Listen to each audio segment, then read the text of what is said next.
akunnya dengan NPM 2301 Saya Syarifah Saudara dengan NPM 22040404. Saya Regita Nurhanisa dengan NPM 22040436. Mahasiswa Universitas Indonesia Ibu. Tujuan kami ke sini itu untuk memenuhi mata kuliah bioetika gizi dengan dosen terkait Bapak Taufi. Seperti itu Ibu. Izin sebelumnya Ibu boleh perkenalkan diri terlebih dahulu dengan Ibu siapa? Ya, saya Leni Dimas. Saya adalah Ketua Tim Kerja Kesehatan Keluarga dan Gizi dari Dinas Kesehatan Kota Bandar Lampung. Saya juga adalah Ketua Bidang Pembinaan Profesi di Pengurus Pusat Asosiasi Nutrisionis Indonesia. Selain itu, saya juga Ketua DPC Persadi Kota Bandar. Jadi Ketua DPC Persadi Bandar Lampung ya Ibu. Baik, kalau gitu langsung saya pertanyaannya saja ya Ibu.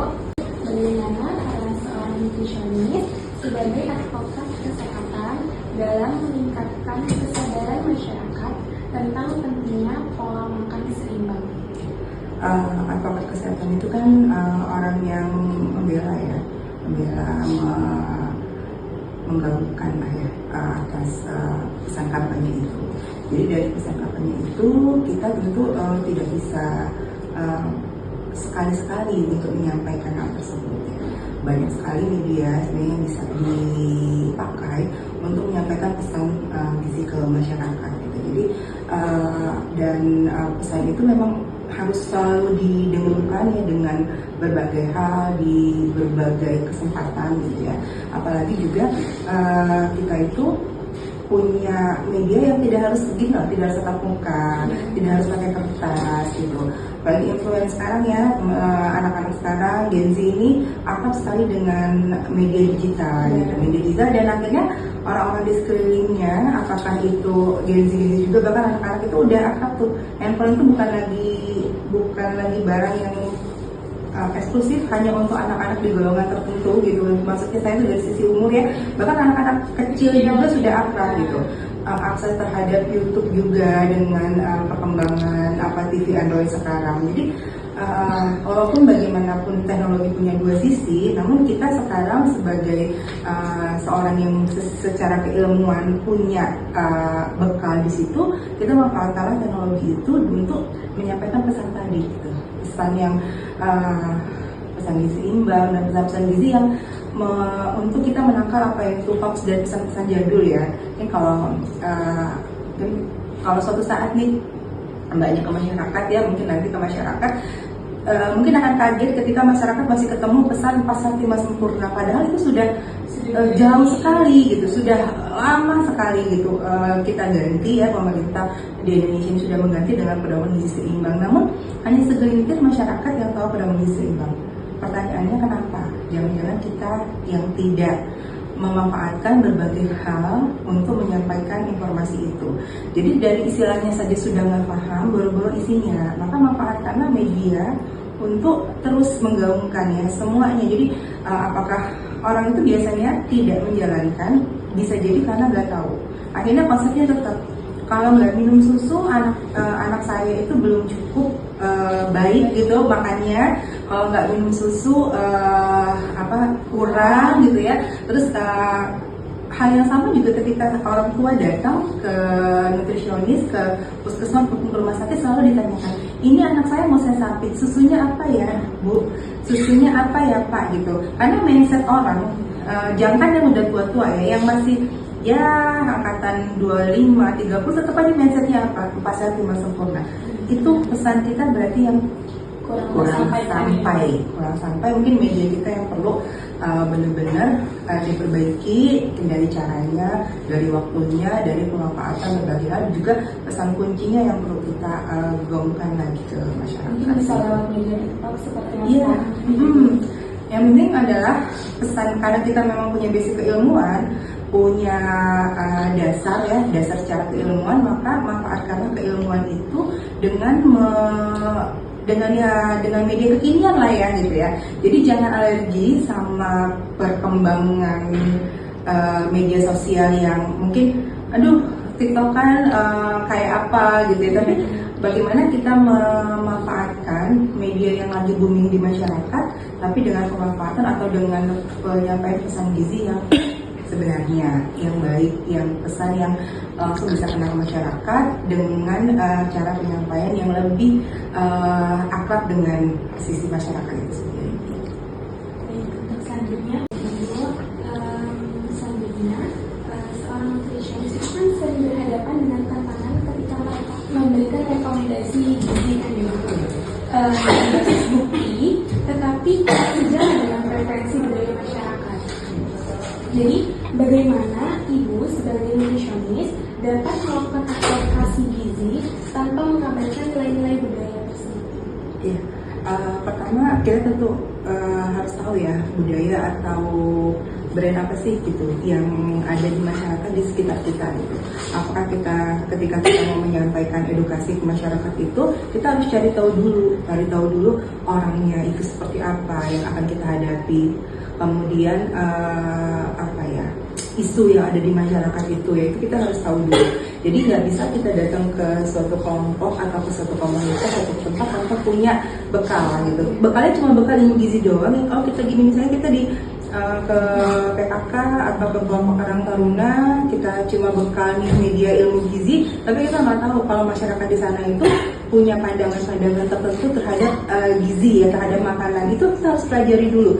Kita bisa tanya atau searching atau bertanya pada panitia yang mengundang kita seperti apa sih, audiennya seperti apa. Itu untuk apa? Untuk kita membahasakan informasi yang akan kita sampaikan gitu ya.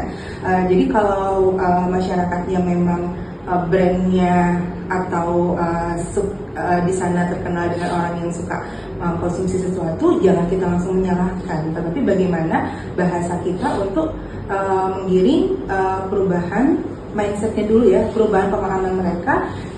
Setelah itu tentu dengan harapan nggak sekali dua kali, kita berharap nanti mereka bisa berubah. Misalnya contoh gini, yang tadi masyarakatnya biasa minum susu anaknya gitu, tapi kita jangan bilang Bu udah nggak zaman dong Bu, masa sih ibunya kan masih muda, masih seumur gini masih 4 sehat 5 sempurna sih. Itu bahasa menghakimi orang. Sementara kita sebagai seorang edukator lah ya, edukator itu tidak boleh membahasakan bahasa menghakimi, tapi bagaimana kita merubah pandangan dia dengan tanpa menyalahkan. Artinya apa? Dengan penyampaian bahasa yang berbeda dan juga dengan intonasi bahasa yang berbeda, itu yang perlu kita lakukan. Karena menyalahkan hanya akan membuat masyarakatnya semakin jauh dari kita. Ya, misalnya juga tentang istilah apa? Gizi buruk, stunting gitu ya. Kalau di sana memang kok anak itu stunting itu menyebabkan orang apa? Jadi langsung dia tidak confidence, dia juga merasa kok jadi orang itu orang baru datang kok udah mudah-mudahan nyalahin juga gitu ya. Atau kalaupun kita sudah lama di sana tapi kita kemudian nggak paham, nggak berupaya untuk mempelajari tipikal budaya ya, atau bahasa atau keseharian orang di sana, itu kita akan mental sendiri gitu. Kita nggak bisa menerapkan atau kita tidak bisa berharap apa yang kita sampaikan bisa diterima masyarakat, karena ada dinding antara kita yang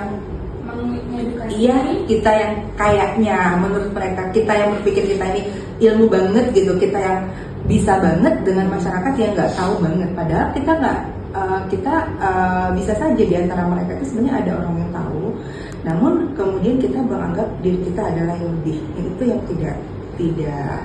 tidak harus terjadi gitu. Bagaimanapun seorang edukator bukan seorang yang lebih pintar, tapi seorang yang lebih bisa memahami audiens atau sasaran yang kita lakukan. Itu yang perlu di mindset dari kita ketika terjun ke masyarakat. Jangan selalu merasa lebih pintar, tapi mungkin kita lebih bisa membahasakan kalau saya memang tahu dari sisi ini dan bagaimana pandangan masyarakat dari sisi ini. Ini saling memahami. Biar mudah mengedukasinya. Iya. Nanti kalau anaknya di masyarakat itu gini, ketika kita bilang sama masyarakat atau kepada seorang ibu ya, Bu, anak ibu ini berat badannya kurang gitu. Emang kenapa ya Mbak? Anak saya stunting ya, anak saya gizi buruk ya, gitu. Mungkin ibunya bisa nerima, dia saja.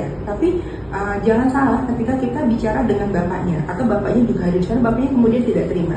Ketika seorang anak dikatakan punya masalah gizi ya, dengan bahasa yang nggak pas diterima oleh masyarakat, akhirnya polemik gitu, dia nggak terima. Oh, anak saya sehat, anak saya sehat, anak saya rawat dengan baik, biasa dengan baik, segala macam. Kamu tuh nggak tahu apa gitu. Tapi kalau ngeliat kita masih muda gitu ya, saya masih dalam tanda kutip anak-anak mahasiswa gitu, dibilangin kamu tuh nggak tahu apa-apa, nggak bisa merawat anak-anak kok, tapi bisa nyalahin. Itu satu sisi masyarakat tidak mau disalahkan kalau dia punya permasalahan dengan pengasuhan anak kita. Tapi di sisi lain kemudian yang timbul apa? Ketika ada bantuan, orang ini kok saya nggak bisa dapat bantuan sih, padahal dia tadinya sudah ngeklaim anaknya nggak punya masalah. Ketika ada anak orang lain yang orang itu atau keluarga itu setuju atau menyadari kalau memang anaknya punya masalah, atau misalnya anaknya pendek, anaknya stunting gitu, oke, orang tuanya nerima. Ketika ada bantuan datang dia dapat, yang satu ini nggak dapat tuh dia komplain kok saya bisa nggak dapat. Itu hal yang sering kita jumpai di masyarakat. Nah, yang kayak gitu itu yang bahasanya harus berbeda, penyampaiannya harus berbeda kan, walaupun dalam satu lingkungan yang sama, tapi ketika karakter keluarga itu berbeda, kita juga bisa membahasakan dengan yang hal yang lucu. Ibu izin memperkenalkan diri, saya Sarah Umurong. Jadi di sini langsung ke pertanyaannya saja Ibu.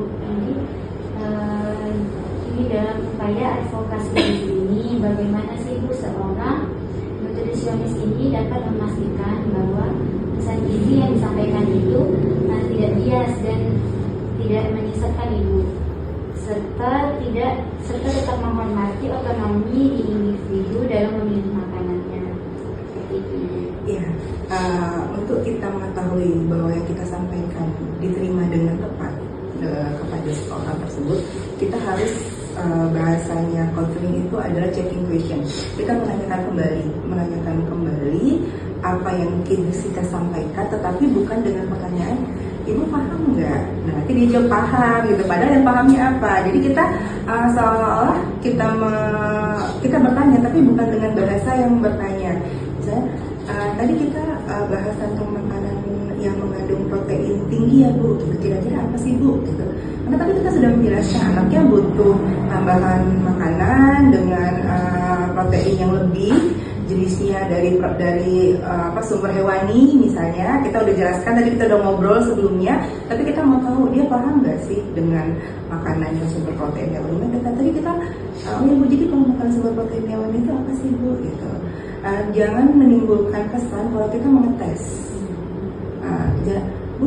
Bu, kayak gini, kayak anak sekolah gitu ya. Bu, makan sumber protein hewani apa? Oke Bu, pertanyaan kedua ya Bu. Nah, itu membuat kesan kalau kita sebagai konselor atau edukator tuh kita ngetes kemampuan dia gitu.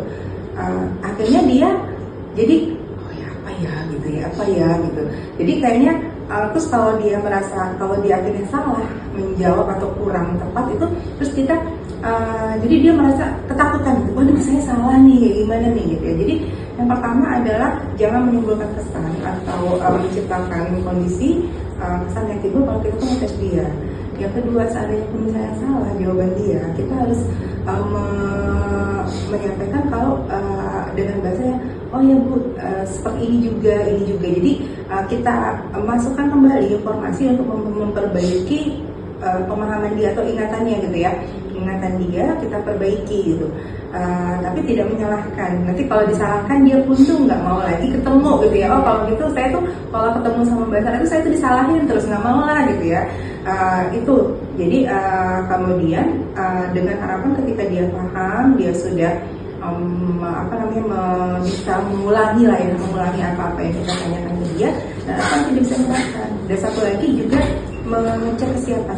Jadi dan kita akan jalankan seperti apa Bu, kan kita udah komitmen di belakang, di depan tuh.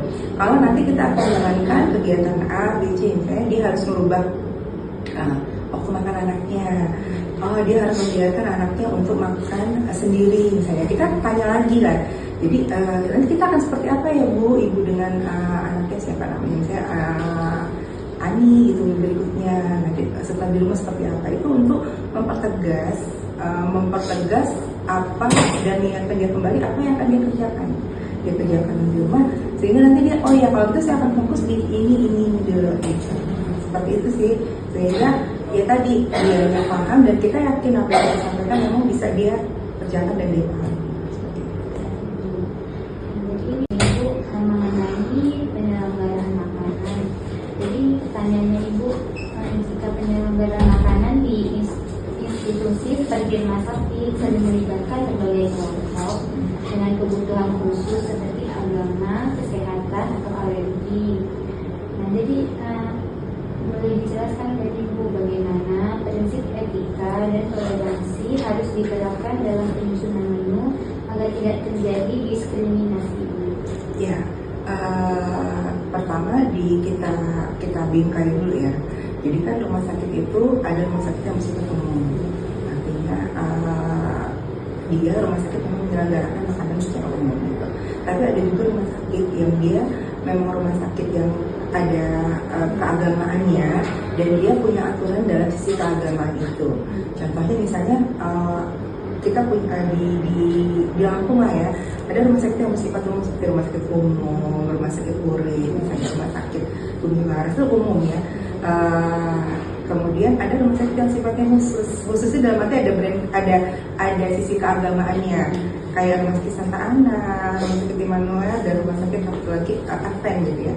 Nah, tapi ada kalau yang umum kita udah penyelenggaraan makanan berlangsung memang secara umum, jadi nggak ada konsepnya yang makanan khusus agama A, agama B itu enggak. Jadi memang benar-benar makanan yang secara umum yang semua orang bisa makan gitu ya, dengan aturan-aturan gizi tertentu. B ya gitu. Kenapa udah gini isinya seperti ini?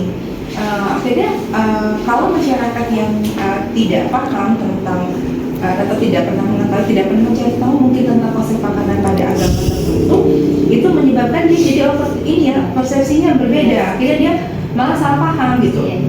Jadi ahli gizi juga penting untuk menyampaikan itu kalau itu ya. Sementara kalau di tempat rumah sakit yang secara umum biasanya itu sudah tidak ada masalah.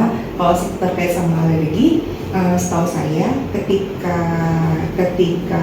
seorang mau masuk rumah sakit itu ada pertanyaan, ada alergi enggak gitu. Itu perlu dilakukan atau perlu ditanyakan supaya rumah sakit tidak menyediakan atau memberikan makanan yang memang memicu alergi. Dan biasanya juga rumah sakit itu ketika pagi biasanya sih kunjungan ahli gizinya dia bisa saja notik lagi gitu ya. Ini ada nggak alergi atau keluarga, menurut saya juga bisa menyampaikan melalui perawat misalnya tadi terlupa gitu kan, terlupa bicara bisa saja nanti saya alergi ini atau sangat tidak suka atau tidak bisa menerima dengan makanan dengan olahan ini atau bisa gitu. Sepanjang itu memang tidak melanggar dari ketentuan, itu bisa dikomunikasikan keluarga atau pasien ke rumah sakit gitu. Kalau tentang alergi sih memang harus koridornya ya. Cuma kalau tentang agama tadi, ya tadi kita ya tidak bisa ketika kita misalnya dirawat atau ahli gizi yang ketika kita dirawat di rumah sakit yang memang menganut agama tertentu dan tidak memberikan bahan makanan dengan itu ya nggak bisa ngotot juga pengennya sate ini gitu, karena itu adalah preferensi yang di itu ya yang di rumah sakit ya. Tentu sebagai pasien ataupun sebagai tenaga yang memang bekerja di rumah sakit itu kita harus paham itu. Perkenalkan nama saya Nadia Putri. Jadi kita langsung masuk ke pertanyaan selanjutnya dulu. Pertanyaan selanjutnya itu, jika terjadi perbedaan pendapat antara nutrisionis dan pihak manajemen mengenai standar kualitas makanan, bagaimana cara menyelesaikan konflik tersebut secara etis tanpa mengorbankan keselamatan dan hak pasien? Oke, ketika ada perbedaan antara nutrisionis dan pihak manajemen sakit ya, atau pihak manajemen penyelenggara itu kita harus mempunyai mempunyai dasar yang kuat gitu. Apakah itu ada aturannya? Misalnya kalau ini loh Pak, Bu, ada di bukunya bahwa ini harusnya seperti ini, seperti itu ya. Namun kembali lagi, kalau secara etis tentu kita bahasa penyampaiannya yang harus dijaga. Bicara dengan seorang pimpinan itu bukan tidak dengan bahasa yang dulu kesan akhirnya kita melawan. Pak, berdasarkan buku ini Bapak itu salah loh gitu. Karena kalau menurut yang saya baca ini berdasarkan buku ini tapi seperti ini tuh tidak. Karena gini ya, bahasa, jadi ketika kita berada dalam lingkungan kerja, teamwork, apakah teamwork itu kan bisa selevel atasan ya, lebih atas lagi dengan bawahan, tentu ada bahasa, ada cara penyampaian yang harus tepat. Ketika kita berbeda pendapat dengan atasan, akan berbeda cara penyampaian, dan kita berbeda pendapat dengan teman sejawat gitu, atau dengan orang yang misalnya anak buah kita misalnya gitu ya, orang yang dalam bimbingan kita, tentu akan berbeda cara penyampaian kita ke orang-orang tersebut. Karena secara etis juga melawan itu menyampaikan pendapat itu jangan menimbulkan kesan kita melawan kepada, ya apalagi kepada saya bukan melawan gitu. Jadi mau Bapak kayak gimana ya, itu juga tidak boleh. Jadi dari pemilihan sisi bahasa, dari pemilihan cara penyampaian, dan juga waktu penyampaian. Ketika atasan itu menyampaikan pendapat, menyampaikan hal yang bertentangan dengan pendapat kita, maka yang perlu dipersiapkan adalah bagaimana kita menyiapkan justifikasi terhadap hal yang kita percayai kebenarannya, gitu ya.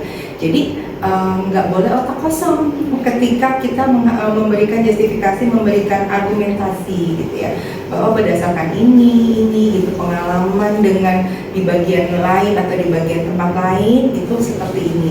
Tujuannya tentu ujung-ujungnya kita sampaikan bahwa ini adalah beberapa perbaikan atau beberapa hal yang harapan kita ketika kita menjalankan dengan konsep seperti ini itu baik untuk pasien atau untuk keluarga atau untuk kegiatan di rumah sakit secara umum.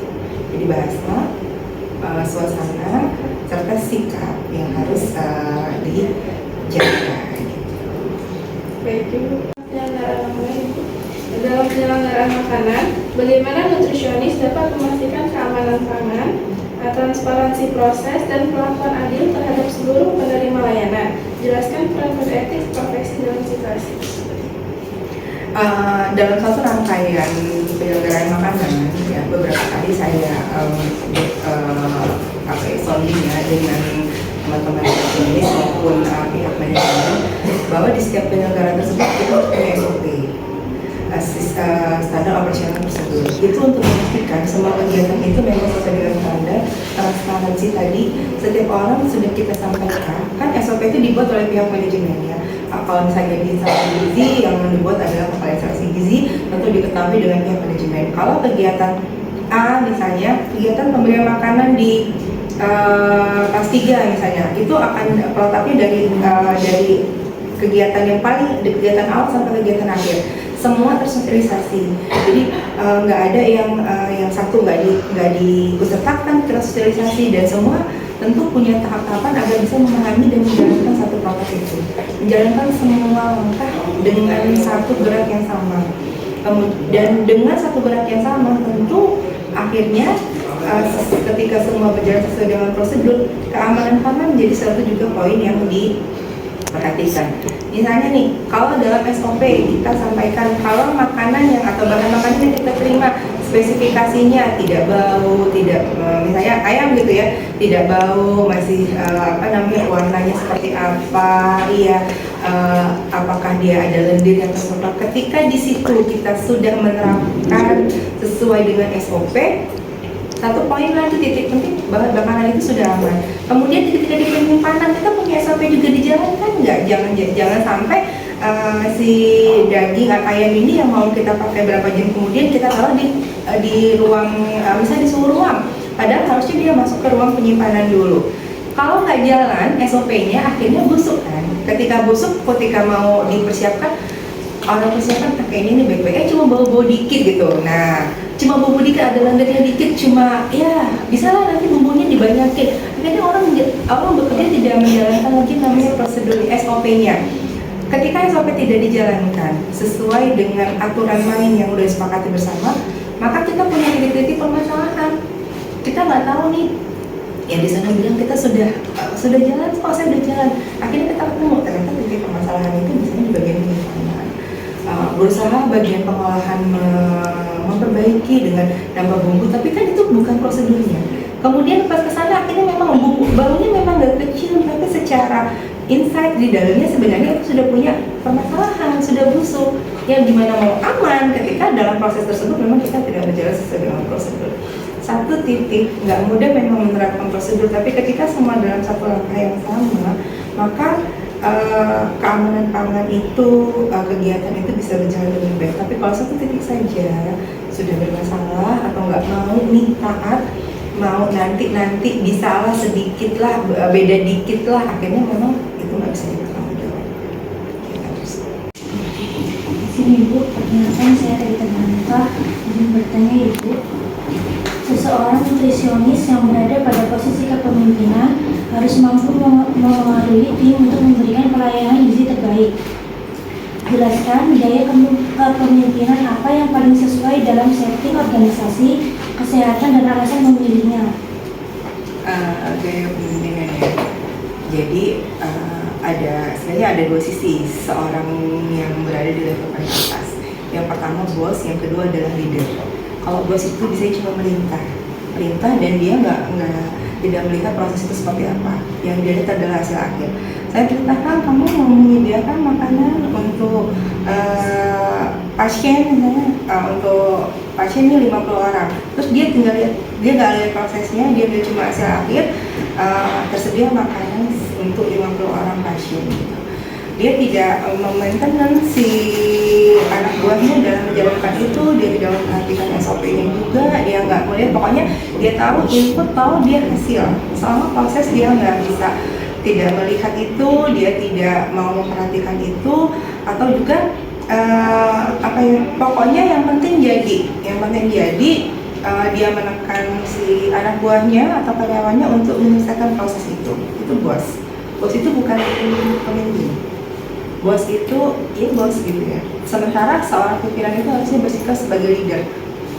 Leader itu dia akan menyiapkan anak buahnya, melihat apa kemampuan anak buahnya di mana, apa di proses input itu yang perlu diperhatikan, kemudian dia akan membersamai segala proses tersebut ya, sehingga memang ini berjalan dengan kontrol yang baik.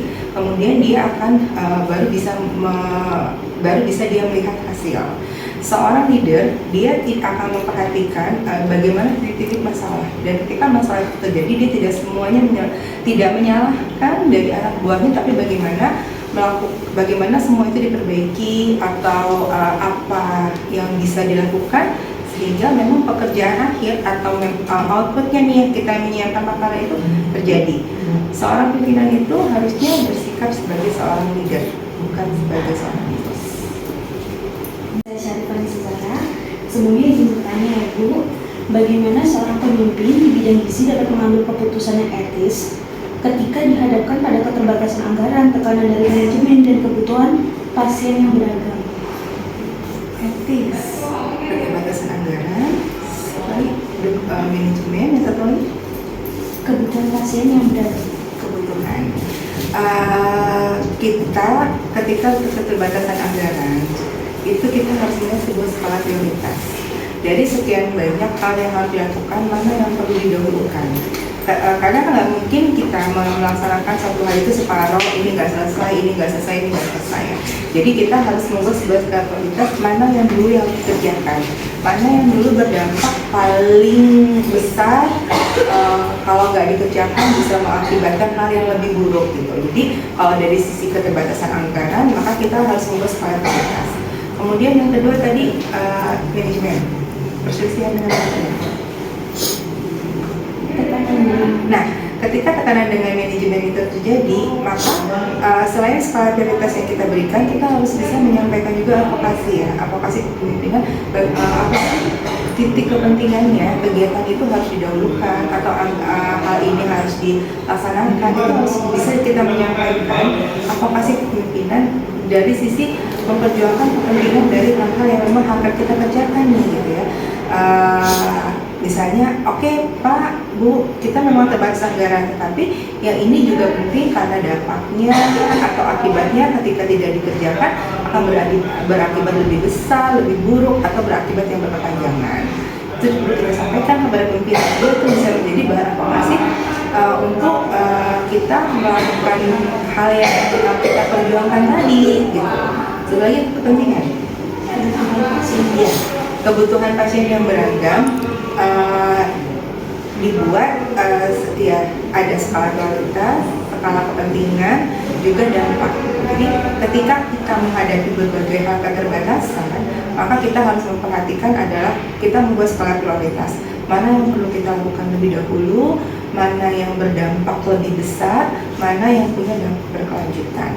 Nanti dari situ kita membuat sebangsa poin-poin, nah itulah yang kita kemukakan untuk kita kerjakan lebih dahulu, kemudian yang berikutnya menyusul ya. Karena memang kita nggak bisa menutup mata bahwa nggak semua apa yang kita akan lakukan itu bisa terakomodir dalam satu titik atau dalam satu kesempatan yang sama.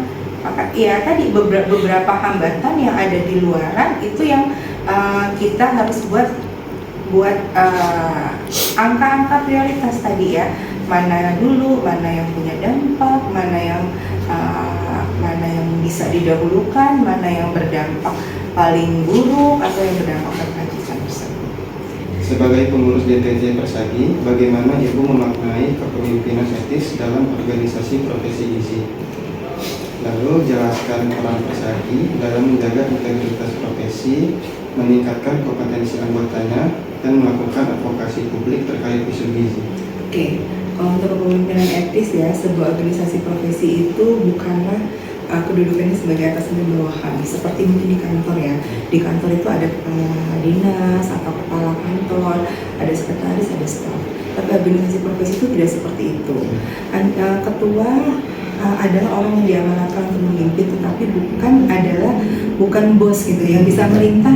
Ayo kamu kesana, ini kesana. Giliran ada uangnya dia maju duluan, giliran kerja dia nyuruh orang, tidak. Tapi organisasi profesi itu adalah memang bagaimana bisa menggerakkan anggotanya ya, pimpinan itu untuk bisa menjalankan pada organisasi itu, organisasi profesi itu.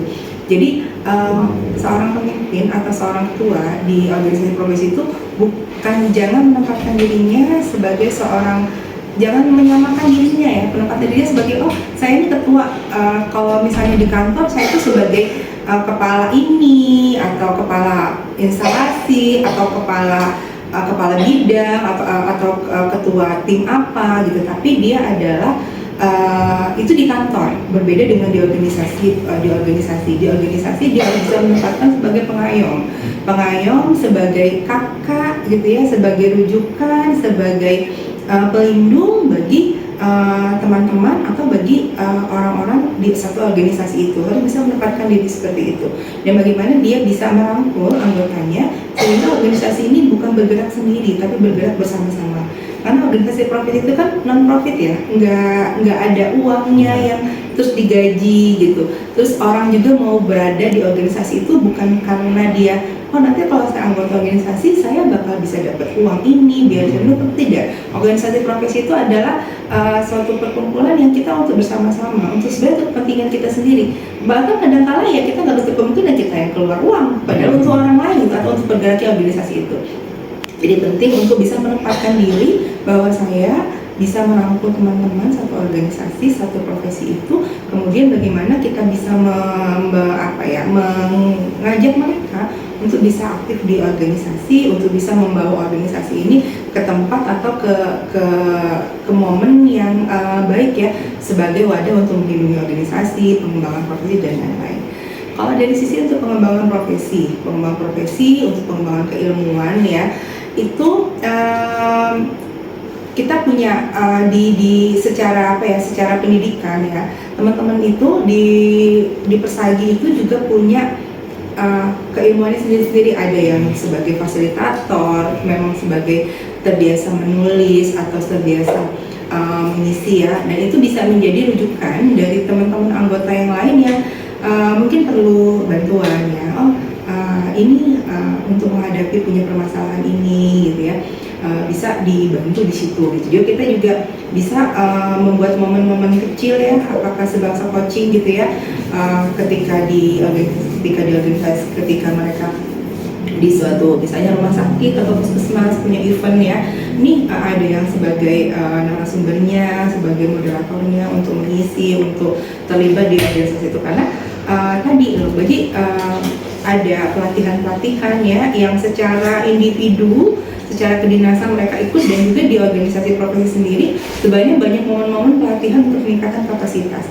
Nggak selalu berbayar, walaupun ada juga yang berbayar, tapi ada juga yang banyak yang gratis ya, yang gratis. Dan apakah melalui pelatihan sehat itu adalah bentuk mau meningkatkan kemampuan secara keilmuan. Yang penting nggak menutup diri. Kadang-kadang teman-teman ini sudah sibuk di kegiatannya hariannya, sudah sibuk depan laptop, sudah sibuk ngurusin orang, ngurusin bayi, balita, ibu hamil ya, ataupun penyelenggaraan makan, lupa mengupgrade diri. Padahal mengupgrade diri dengan keilmuan itu salah satu juga kebutuhan gitu ya. Jadi kalau kita hanya berdebat ilmu saya dulu waktu kuliah itu kayak gini, padahal sebenarnya ilmu itu sudah berkembang banyak banget. Ketika kita di masyarakat kemudian kita ditanya ini apa itu